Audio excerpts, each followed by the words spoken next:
Xitoy kommunistleri Sharq Turkistonda yo'lga qo'ygan atalmış qo'shmoq oila siyosati nomida Xitoy qarindishi tuqqini ziyorat qildi degan shuar bilan haroq ziyofatlari uyushtirmoqda. Turkiston agentligining xabar qilishicha, Qizilsuv Qirg'iz oblastida qirg'iz onalarga majburiy haroq ishkuzilgan.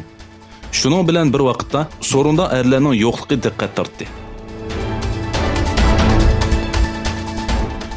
Dünya Uyg'ur Qurultayi Yevropa parlamentida Uyg'ur kuni faoliyat o'tkazdi. 26-iyun o'tkazilgan faoliyatda Yevropa parlamentida Uyg'ur do'stlik guruhining qurilishi va Sharq Turkiston masalasining texmo ko'p kun tartibga elib kelinishi haqida muzokaralar elib berildi.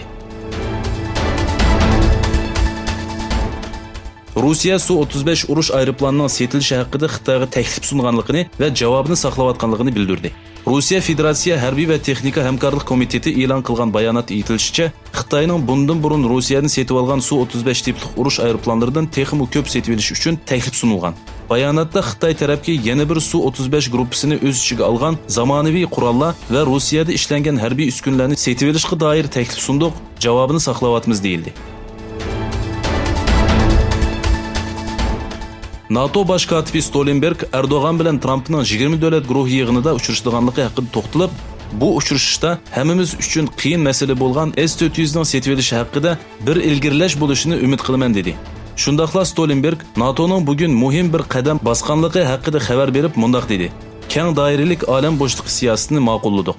Olam bo'shliqi ittifoqimizning mudofaasida muhim rol o'ynaydi. Türkiye qurolli qismlarining eng cho'ng kuchi bo'lgan quruqliq armiyasi qurilganligining 2228 yillik xotira kuni o'tkazilmoqda.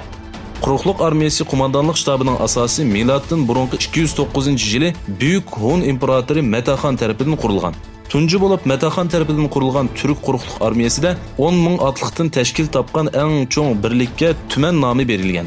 Tumanlar minglarga, minglar yuzlarga, yüzler onlarga ayrılgan bolup, her birinin beşide tümen beşi, ming beşi, yüz beşi ve 15'i unvanları bolgan komandanlar bar idi. Türk Quruqluq armiyasi qurilganligini 2228 yıllıqqa mübarek bolsun.